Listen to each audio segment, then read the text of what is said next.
Hello and welcome to all the men and women of the West. I'm Joe here with me, my co-host Dan. Hello and greetings. Just a warning before we get too deep. Both our throats are still recovering from almost a week and a half of not being in operating condition, to be polite. So if our voices crack over the course of the recording, bear in mind it's part and parcel of what we're going through. Last time on Reboot, Tanis had been desperate to get away from port because apparently spent some time with Kitiara. She's keen to get Barum, and the whole story of Barum kind of comes out in page 1 to 4. His sister warned him not to get close to a green shining rock. He wanted it and killed her for it, even though originally he was trying to do it for her. Barum's sanity is only so-so at the best of times, but at the same time it has to be acknowledged the rock kind of possessed him a little. He is the equivalent of Golem in Dragonlance. But interestingly enough, unlike Golem, he does get redeemed. He accepts redemption. So he's a much more optimistic character and actually a much more likable one than Golem. That said, Tanis comes back to the inn to find his crew still waiting for him in the Flotsam Inn. The first person who's able to get a bit of information out of him after he's been gone for about half a week is Raceland, who asks him, "Where have you been, half-elf?" "I was captured by a dragon high lord," which that's a lie. "The high lord thought I was one of his officers, naturally, and asked me to escort him to his troops." Truth in there is that Kitiara did take him for one of her men, but she never brought him to any of her troops, who are stationed outside of town. That's a lie. Of course I had to do as he asked or make him suspicious. Finally tonight I was able to get away. Now, the truth is, to the readers, Tanis has lied multiple times. He's not a reliable narrator. But to his companions, he's always been careful with what he tells them, so that this catches Raceland's attention. And Raceland says, "Interesting." "What's interesting?" "I've never heard you lie before, half-elf." I find it quite fascinating. I would argue Raceland's heard him lie before. It's just not so blatantly. But at the same time, this angers Tanis. Doesn't take it well, but Tanis is full of shame when Riverwind and Goldmoon basically try to make out with him. I'm joking there. They're over-enthusiastic in calling him my brother, as Riverwind says. When did Riverwind come to care for him that much? I know they considered him a very close friend, but for him to be considered family, at no point were we told that or shown that this burning love for him. So there's obviously a romance going on between Riverwind and Tanis, or Goldmoon and Tanis. I'm being sardonic. The fact of the matter is that most of them are overly trusting with Tanis, and Tanis is keen to get onto a boat and get out of there. Kitiara, meanwhile, is informed that Tanis left, had Tanis followed and spied upon, because of course she did. The truth of the matter is that the companions decide they're gonna risk this storm. Tanis nearly ends up causing a fight on board Maquesta's ship, but he's desperate to have the ship take off from the harbor. Lies between his teeth to Maquesta, and Maquesta ends up getting confused. Problem is, she now realizes that, upon him telling her, that Barum is wanted by the Dragon High Lords, taken in by Tanis' words. The thing about Maquesta is, for a pirate captain, she's very gullible, and that's not a very good quality to have as a captain. But on the other hand, she's worried about getting caught by the Dragon High Lords, and in this regard, Tanis is right. You gotta get away from the shore because they're gonna want Barum, and once they realize he's there because they're following Tanis, she's screwed. The start of chapter 3, Raceland spots a flight of dragons. That said, Tanis admits, "I was followed. You must believe me. I may have been a fool, but I didn't think they'd follow me in that storm. But I didn't betray you, I swear." Goldmoon says, "We believe you, Tanis." And she glares at Raceland, and Raceland curls his lip up in a sneer at Tanis, as it's very clear that Tanis had been followed. And Raceland also happened upon one thing, or you led them to us. Tanis didn't, not purposefully, but even he knew Kitiara would have him followed, especially as he failed to actually lie to her, and because she was like, "Where's my brothers?" Oh,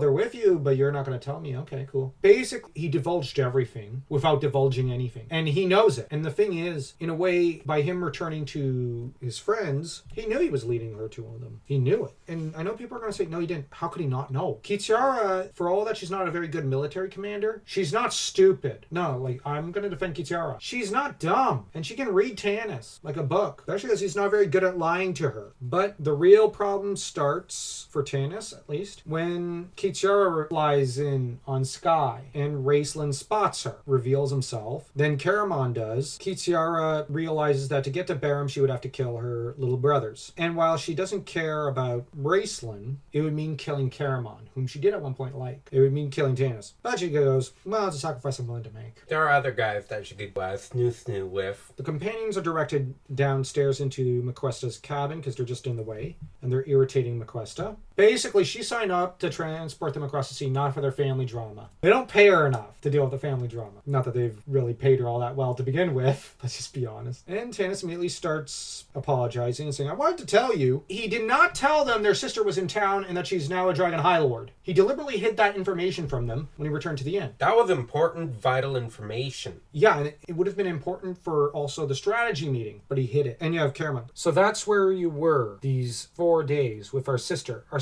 the Dragon High Lord. Very important information. Tanis tells him, please, you must believe me. At least Tanis realizes that's a very stupid thing to say, but they shouldn't believe him. He lied to them and did not tell them about Kitiara. He hid information that was kind of important and integral to their survival. And he did it so that they would do what he wanted, which is to say, get on the ship. What's funny is that had they known the truth, Raceland and Caramon might have advocated for burning down the inn Kitiara was in, burning it down with her in it, because they'd see it as, well, we've got a chance of taking out a Dragon High Lord. And if people think, well, no, they wouldn't harm their sister. Oh, yeah, they would. They know how evil she is. And they'd argue we have to eliminate this threat while we can. In hindsight, that might have been a good strategy. Goldmoon and Riverwind would just do whatever they're told. Same with Tika. So the decision falls to Caramon and Raceland. Tanis was protecting Kitiara, arguably, to an extent, and his own hide. He explains the situation of what happened. She took me back to the inn, and you have Caramon. And you spent 4 days and nights in the loving embrace of a Dragon High Lord. Then after 4 days, you needed a little rest, so you remembered us, and you came calling to make certain we were still waiting for you. And we were. Just like the bunch of trusting lame brains say, I may be a fool, but I'm not a traitor. And Raceland spits on the ground. Yeah, it does make him a traitor. He did betray them, because I don't know what selling information to your enemy and sleeping with your enemy makes you other than a traitor. And I know people want to defend Tanis, but there's no defense of what he did. He betrayed his friends, essentially betrayed his brother-in-laws, and he did so selfishly and knowingly. He's accused of having considered selling them out for the Dark Queen. And it's now that Tanis employs emotional manipulation to get out of the corner he's in. And this is where, while I like Tanis as a character, this is a very ruthless, cowardly thing he does. He refuses to take responsibility for his actions. Because they're calling him out, primarily the Magier twins, they're calling him out and saying, you screwed up. We're mutinying now. Like, you're not leader here. We want to have a serious discussion about what happened between you and Kitiara, and about how much she knows, and about the whole situation with her. But what he says is, I loved her. All these years, I refused to see what she was. And even when I knew I couldn't help myself. You love. His eyes went to Riverwind. And you, what would you have done for 5 years she's been in my dreams? Right there, he said, you'd have done the same thing as me. He did a moral equivalency, saying, we are the morally the same person because we love. I mean, you love Tika and you love Goldmoon. That makes us the same person. No, because Tika and Goldmoon are inherently good people. And arguably, if Tika was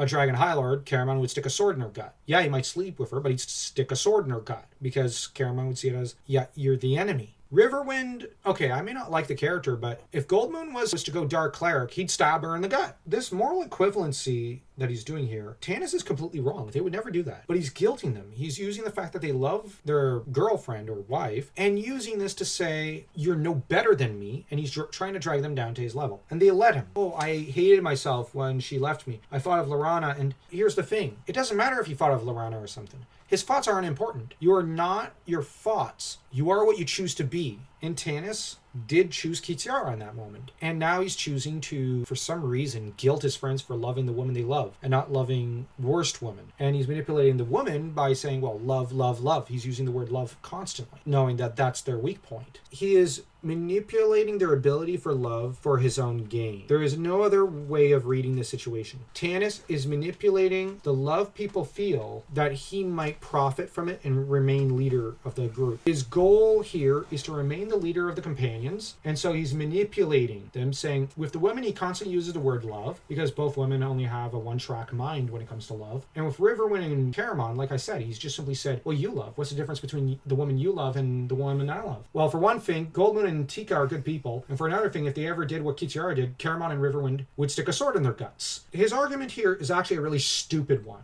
but the main goal is to destroy Raceland's position as the potential other leader and build himself up in their minds, or at least not build himself up, but drag them down. He's lowering their self-esteem to his own level. And this is what abusive people do. So he is being an abusive person here. And Riverwind eventually says, you're right, my friend. I have loved. You have all of them that file out of there, with only Raceland a little satisfied to see Tanis brought low and see them kind of temporarily turn away from Tanis. In turn, McQuesta accuses Tanis and Barum of destroying her and her ship, and that they're leading her to the Maelstrom. The sad thing is that her and her crew, they lose their ship, for one thing. Now we get to the real meats and potatoes. Soon made evident to Raceland that Tanis has turned the party back to his own side. I'll actually give Tanis this much. As far as being emotionally manipulative, he's a master at it. Palpatine in Star Wars could learn a thing or two from Tanis, half-elven. Because Tanis went from the person they were almost willing to stick a sword in the gut of to now worshipping as a demigod. Well, the dude is smooth. Well, he was having snoo with Kitiara. Yeah, he learned how to abuse people and tear them down to his level quite well from her. Gotta give him credit. Raceland decides, okay, I either die to the Maelstrom, or given that Raceland knows how to use the Dragon Orb, and given that Raceland led the mutiny, he's gonna die. The party will kill him, because Dan, he did lead a mutiny against Tanis, and he lost. Raceland, it is revealed, has decided to go hide himself in the cabin again, while everyone was distracted by the Maelstrom. It is there that Raceland tells him, don't come near me, once he's caught. He says, don't come near me, Tanis. And he's asked, what are you doing? I am fleeing certain death. What do you think I'm doing? Using my magic, and the magic of the Dragon Orb. And Raceland explains that he will become pure energy and transport himself to another point in the physical world where he will manifest himself physically, relying on the metaphysics of the world to save him. I have a pretty good idea of how the theory works, and it's pretty cool. Basically, the idea is that if you go with traditional Platonic metaphysics, the physical world is not the real world. Essence of human beings are their spirits. So what Raceland is going to do is kind of take his own spirit, put it in the Dragon Orb, along with his body, because the body's just an extension of the spirit, pop and transport himself along with the Dragon Orb, cross the world to where his destination is, and rematerialize physically there. Raceland explains he doesn't have the power to save the others. He can only transport one person, because to transport more than one would probably kill him. And Tanis then says, at least your brother. You have Raceland, okay, I just got done explaining that this process might well still kill me. Yeah, but screw you. How about you save the rest of us? Or at least your brother. But here's the thing. Given the size of Caramon's body, and the fact is, Raceland might not... Bear in mind, he's got to take the body and turn it into spiritual energy and attach it to the spirit. This part of the process, to do this to someone so large, will definitely kill him. But here's the thing. If he's not present there, if he's not transporting himself, how does he know Caramon's going to reach the destination? Or he won't just pop up in the middle of the air, 5,000 feet in the air, plummet to his death. So ironically, the most logical thing Raceland can do when it comes to this experiment, and this isn't a scientific experiment, the only person he can really save is himself. And it does make the most logical amount of sense, especially since everybody else is trying to kill him. And even then, as Raceland said, there's no guarantee that he himself will make it out. It's just theories at this point. Yep, but he pulls out a dagger and threatens Tanis when Tanis tries to go to stop him. And Tanis then says, you'd kill me without a second thought, but you won't harm your brother. Caramon, stop him! So he orders Caramon to kill Raceland. And here's the thing, because Raceland's in the grips of his spell, stopping the spell will cause it to rebound onto Raceland. This would kill Raceland. So Tanis is ordering Caramon, kill your brother, which is horrible. But here's the interesting thing in Spring Dawning. He gets a full redemption arc. And trust me, he gets a major one throughout the rest of the book. Tanis's redemption arc is actually a really great one throughout the rest of the book, as Tanis decides to throw everything to the wind to destroy evil later in the book, because he knows he needs to redeem himself. He must atone. It's revealed that Raceland's also falling from grace, as the cruelties of his companions and their constant attempts to kill him and betray him has finally caused him to crack a little. The thing is, Raceland decides to buy time with a monologue. It's the only means by which he can survive. And he says, tell Tanis what I am capable of doing. You remember, so do I. It is in our thoughts every time we look at one another, isn't it, my dear brother? And Caramon tries to go. Barsalion said, that doesn't matter now. There is nothing Barsalion can do to me once I have what has been promised me. Not even the great Barsalion will have the power to face me, but that's none of your concern. This is. Raceland has been pushed over the edge by Barsalion's cruelties with those eyes, by the companions and their constant need to kill him and harm him and betray him. All he has to choose now are the black robes. The white robes have betrayed him and sought his death time and again, or at least to torture him like a small animal. The red has failed him because it meant fighting for friendship, and his friends have no sense of loyalty or love for him. So that, in a way, I'm going to argue that the companions in Persalion, the forces of light and neutrality, turned Raistlin to the dark side. Him choosing the black robes and darkness is the only choice he had. And I'm surprised he didn't choose it earlier. He should have. No, I'm serious. He should have abandoned and betrayed his companions way sooner in Dragon's Autumn Twilight. He should have gotten rid of most of them, but he didn't because he's loyal to a fault. Caramon breaks down, explaining, I watched him kill me. They made me watch so that I would understand him. Caramon, who begs for his life to Raistlin, which, given that Caramon had taken steps to try to kill Raistlin just now, and he did take a few steps to stop Raistlin, knowing this would kill Raistlin. So now he has the temerity to beg Raistlin for his own life, when he threatened that of his brothers. I mean, no offense, but I think what really breaks Caramon in Spring Dawning is the knowledge, oh yeah, I was about to destroy my brother. What kind of man am I? And then I had the balls to do that, to want to do that, get on my knees and beg for my own life. What kind of man am I? And we got to bear in mind, this comes with the knowledge that Tanis had betrayed him and manipulated him. The thing is, Tanis then ends up getting on his high horse and judging Raistlin, staring at them both, sick with horror. He couldn't believe this. Not even of Raistlin. No, Dan. He's like, I can't believe Raistlin would do that. Even though I just ordered Caramon to kill Raistlin, but I can't believe Raistlin would be willing to kill Caramon. But you're not surprised that Caramon's willing to kill Raistlin on your orders. I mean, Tanis is such a hypocrite here. Raistlin, having finished monologuing, tells them, screw you. Thanks for the fish. I'm gone. And disappears in a flash of colors. When they step out, Caramon's a frail shadow, and you have Tanis, who proceeds to tell his version. He says, he lied to us. At what point did Raistlin lie? And he says, remember how he kept insisting we had to go to Palanthas to learn how to use the dragon orb? He knows how to use the orb already. No, like Raistlin explained, okay, I've learned a little how to use it, but I'm still learning. All the books I need to master the dragon orb are in Palanthas. But now Tanis is basically saying, oh, remember when he said that? No, that was a lie. Don't listen to that. Jeez, this guy would be a great politician. And he says, and now he's gone to Palanthas, perhaps. I don't suppose it matters. Riverwind, who, of course, vows hatred of Raistlin, saying, as we first saw in the dream, the mage is gone, leaving his brother to die. Yeah, and Tanis then furthers his manipulation, saying, oh, poor me, planning the dream, I failed you. And, of course, he gets a confession of love from Riverwind. We're not interested in Brokeback Mountain. Well, clearly someone is. The truth is, I enjoy these chapters, but I'm like, wow, Tanis, doing what he was doing to protect Kitiara. And to an extent, I'm actually going to kind of defend his actions, to an extent. It would have been horrible for two brothers to commit fratricide. And what would they have become had they destroyed their sister? That is a very complicated question. But on the other hand, in my opinion, he probably could have talked them down, maybe, but they would have escaped with the knowledge. What's funny is that Raistlin would not have abandoned the team the way he did had he known. Because, Dan, this would have meant Tanis would also have to do another thing. Kitiara knows me. I don't know how to outmaneuver her and get around her. Raistlin and Caramon would have vouched for their own plans. And let's say they're told, no, you can't go and kill your sister. They would have basically gone, okay, well, here's our plan, and you're going to do what we tell you. At which point, they'd have steered the team towards Palanthas, but they'd have been much more careful. And let's be honest, they would have also killed the Draconian spy, or at least misled him when he next follows, so that way they could give Kitiara the slip. And the reason I'm not counting the other three party members is they're followers. Goldmoon and Dragons of Autumn Twilight could faint. She's been written out already. Yeah, her and Riverwind are irrelevant. Can you imagine had this betrayal of Tanis's come out in Dragons of Autumn Twilight? How would Goldmoon have reacted there? She'd have been angry. Even Sturm, who was on... Oh, Sturm would have paled and probably punched Tanis in the face. Sturm may have been on the kill Raistlin bandwagon. What do you think of how he manipulated them, basically turned the situation against Raistlin? It was selfish. He knew Raistlin was innocent. Raistlin has nothing to do with the situation, and yet he's the one who pays for it. He was the fall guy. Tanis actively betrayed them and sold them out for good lay for 4 days, came back, didn't trust them with the information or knowledge, lied to them time and again, got them on board the ship, and then told them, yeah, we got to kill Raistlin for all intents and purposes, turn them against Raistlin, that he's trash and who cares if he... And they consider him the real betrayer and liar. What? But he didn't lie to them. But the thing is, the minute he's gone, Tanis says, he lied to us. So obviously, they want to believe in a lie rather than truth. Raistlin may have omitted information. Even when he's like, oh, why should I bother continuing my explanation? You've already decided I... Oh yeah, there is that incident. But they were basically looking for an excuse to kill him. Exactly. Okay.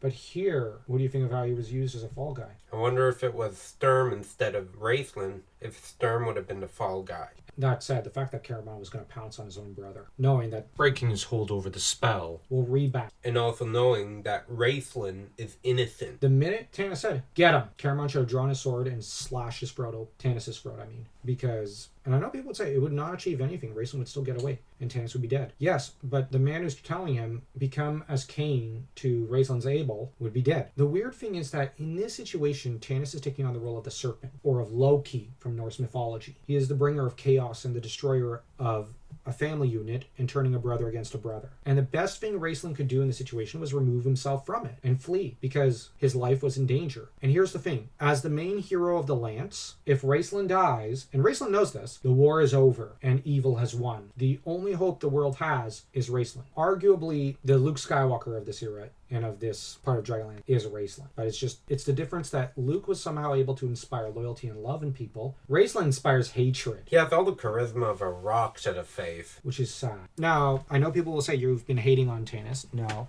We are admiring his cunning and his silken tongue. He has to fall before he Can rise and become the hero he's meant to be. But from here on out, Tanis only has one place to go. Upwards as a hero. And it's a rocky road, but he comes out the other side, a true hero. Tell us what you think in the comment section down below. And don't forget to smash that like and that subscribe button as though you were Huma taking down Takesis.